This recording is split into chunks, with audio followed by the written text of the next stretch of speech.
All right, Michael, you're going to have to wait because I want to get to our next interview.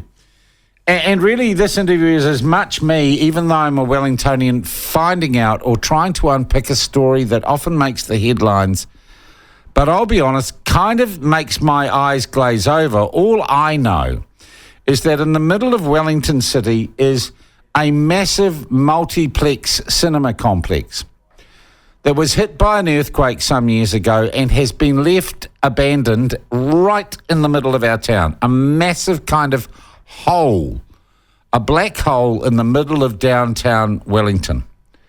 And for some reason, my council, our local bodies, have not been able to get the building owners to fix it or knock it down or get the hell out. So what has gone on, and what is the deal now being proposed, and why is it controversial? Well, despite spending millions and millions and having how many communications staff has the Wellington City Council got? 50. Despite having that, they don't talk to the platform. Richard McLean doesn't return our calls, and he's on hundreds of thousands of dollars, and Tory Whanau won't front for us. But that's okay, because there are democratically elected councillors in Wellington who do tell us what's going on. Ray Chung is one of them, and he joins us now. Ray, nice to have you back on the program. Good morning, Sean. Great to talk to you as always. All right. And you're absolutely right. Yeah. Ray, look, give us, and I think that the interesting thing about the Reading deal, from what I've seen, is it's such an example for the whole country of councils kind of screwing things up in some ways. So we've got this earthquake damaged or earthquake uncertifiable or unusable building that has been that way, for 7 years now, 8 years? Yep.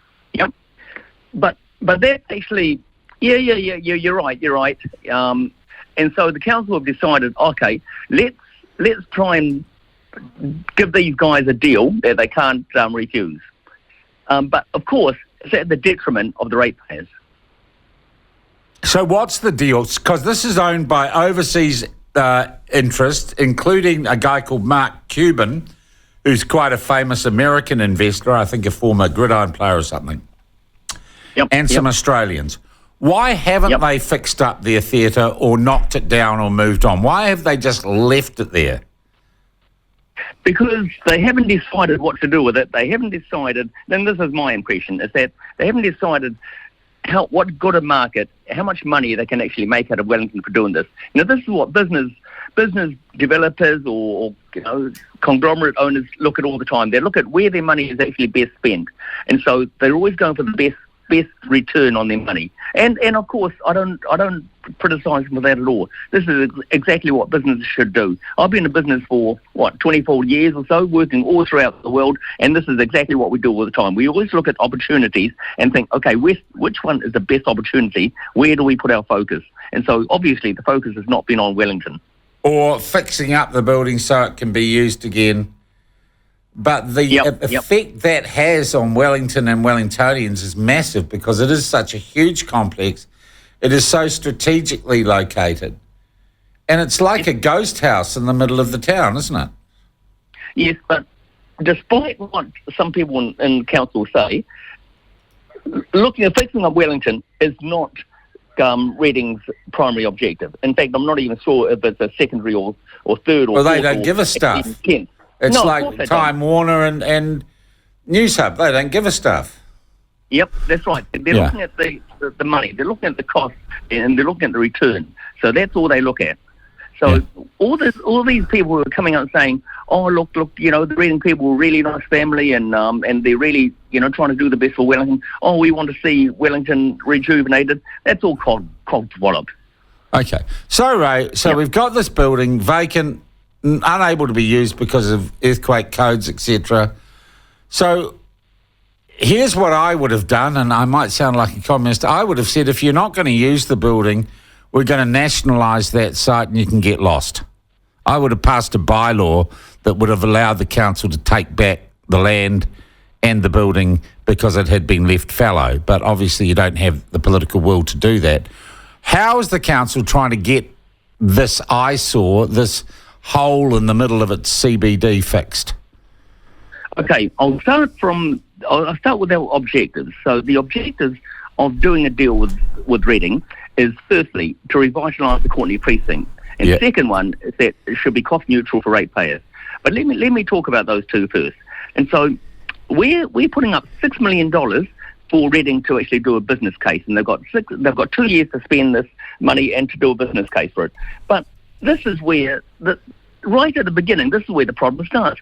Why are we giving them $6 million? So hang on, we're giving the guys who are leaving their biddo fallow, the ratepayers giving them $6 million and 2 years, this is after 8 years, 2 years to write some bloody business plan. That's crazy. Absolutely. I would bet my bottom dollar that they already have a business plan. They've already looked at it and they think, well, okay, it's not worth it. Our return isn't going to be so great if we put our own money in. But if we can find someone else to put their money in and use their money, then maybe we can actually do something. And they have found someone else, and that's the Wellington City Council and me, the ratepayer. They have, and also we're at the end of a long line of people they've already approached.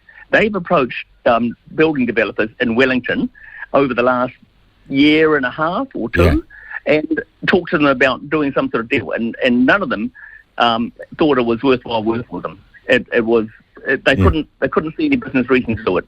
So of course, who do you go to? You go to the suckers, and that's who we are.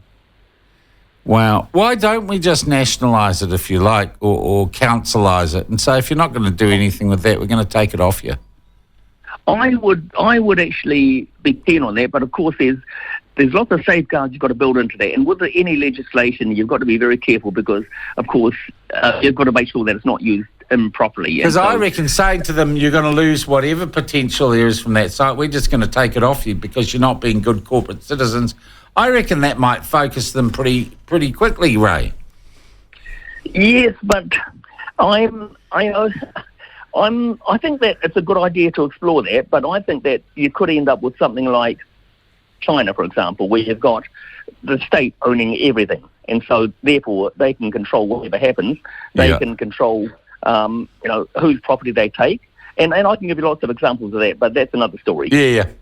Okay, Ray. But, at the moment, is there a deal on the table? I know there was some sort of vote last week. Where are things at right now?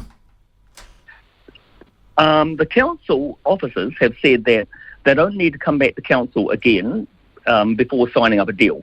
And so that is what really, really scares me, because they could come out and say, okay, we've done the deal tomorrow and it's too late. So all you people who don't like it, tough luck. And of course, I'm one of those.